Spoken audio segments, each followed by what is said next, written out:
Alright, in today's video we have a brand new interview with Yoshinori Kitase and Naoki Hamaguchi, where they talk about the development process of Final Fantasy VII Rebirth, how the game may not have been possible if it was multi-platform, and how they're finding ways to include the Highwind in Remake Part 3. So if any of that sounds cool to you, feel free to click the like button, and if you're new here and you'd like to stick around, you can subscribe, it is always appreciated. So just a quick heads up, the footage I use in this video will feature footage from the beginning of Rebirth all the way to the end of Junon. When you leave that region, you get on the boat to Costa del Sol. So just be mindful that some of the stuff you see in there will be from that portion of the game. I'll try my best to limit the cutscenes, so you'll probably just be seeing a lot of battle footage to avoid some of the bigger spoilers. And again, I ask that you guys please refrain from posting any massive story spoilers in the comments down below, especially for stuff that happens in the story after Junon. I'm still slowly making my way through the game, and I don't want to get spoiled, and I don't want anyone else who comes across this video to get spoiled either, so please just be mindful of what you're posting. But this interview comes to us from Gene Park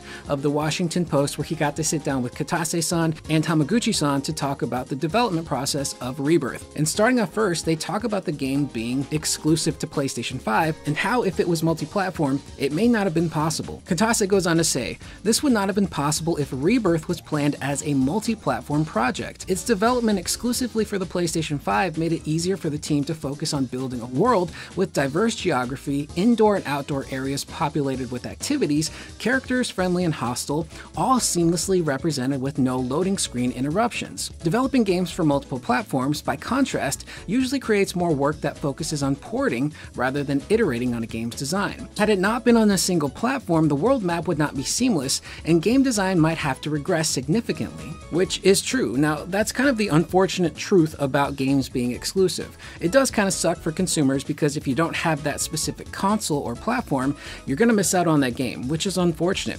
But on the other end of the spectrum, it's so much easier on the developers because now they're focused on one version of the game for one specific platform, which can really streamline the process of development. So now you're just worried about a PlayStation 5 version and then somewhere down the line, a PC version. But now you're not stressed over, okay, we got our game running on the PlayStation, but it's struggling on the Series X, and it's having issues on the Series S. And don't even bring into question the Switch.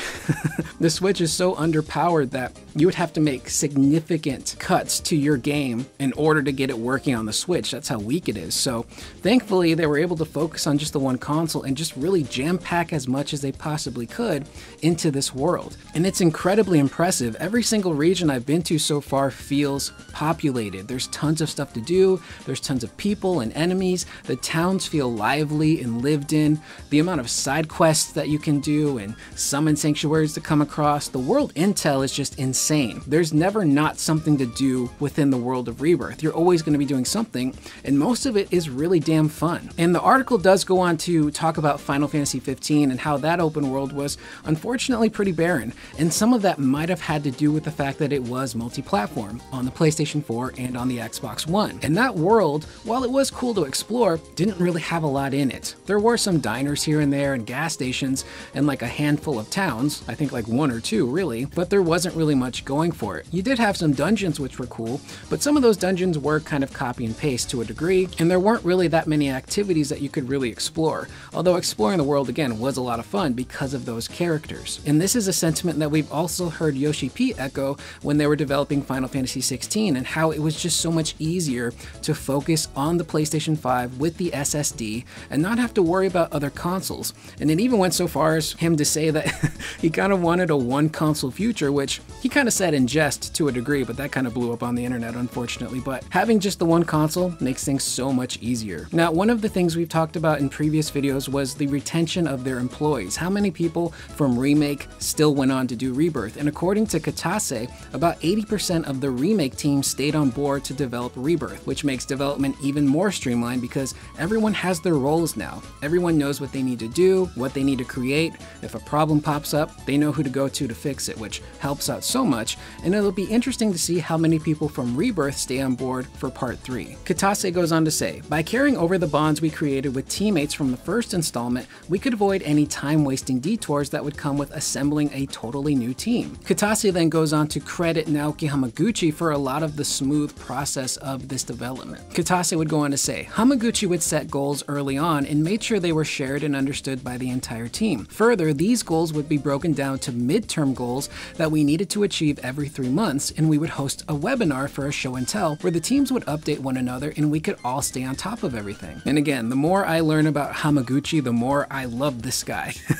He knows what he's doing, and the fact that he was able to create not just a really positive work environment, but a structure that would allow everyone to communicate at all times is so incredibly helpful. He seems like a really great leader who's really fit for this position, and to have that kind of structure where you just sit down with everyone, go over what everyone's duties are, and check in with one another, I imagine that really cuts down on development time as well as development costs. So it'll be interesting to see how they move in with Remake Part 3, and if the wait for that game is going to be 4 years, if not shorter. And speaking of Remake Part 3, Hamaguchi tells the Post that he's already got a game design document with key elements for the final part of the trilogy. Gene Park goes on to write, "Much of the work for the third game is already done, thanks to all the world construction done in Rebirth. A key challenger for the final game is rebuilding its world to accommodate a massive Zeppelin-like airship called the Highwind." Hamaguchi then goes on to say it was important for him that Rebirth featured an explorable map like the 97 game. "I definitely want to address the same for what is likely expected from our experience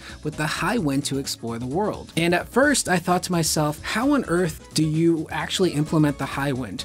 And I'm playing through the grasslands, and it's a relatively large area, but it doesn't seem large enough to accommodate an airship. And then I went through the Mithril Mines, and I got to Junon. And I got to the opening section of Junon, and I thought to myself, okay, I'm familiar with this stuff from the demo, it's not really all that big. And then I started exploring.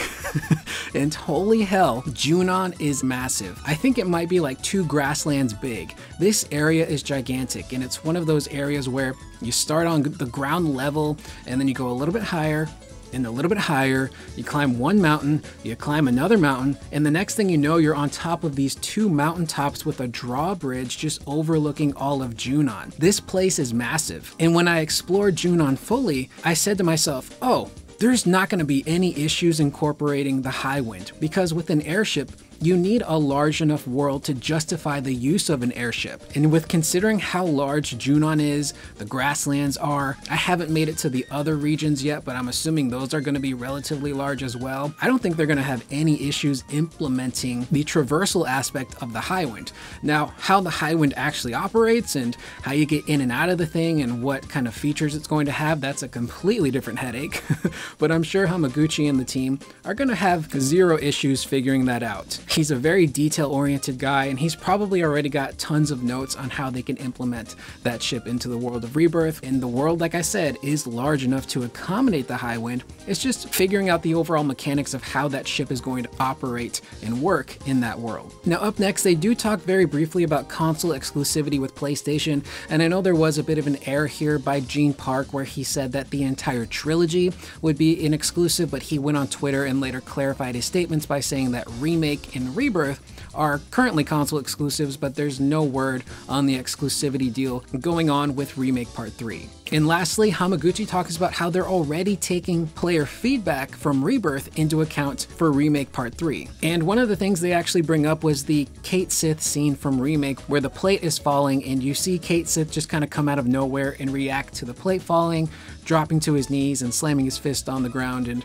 how apparently Japanese audiences didn't really have a reaction to that, but everyone here in America was like, what the heck is going on? Because you had 2 camps. You had people who didn't know the OG FF7, so they're like, who is this cat? And then you had the people who knew who Cait Sith was, but were like, wait a second, why is Cait Sith here at this part? So Hamaguchi would go on to say, it's really funny because in Japan, we didn't get so much of that confusion, more like, oh, what is that cat? It's fun. We placed him briefly to imply and link that he's a significant character for later.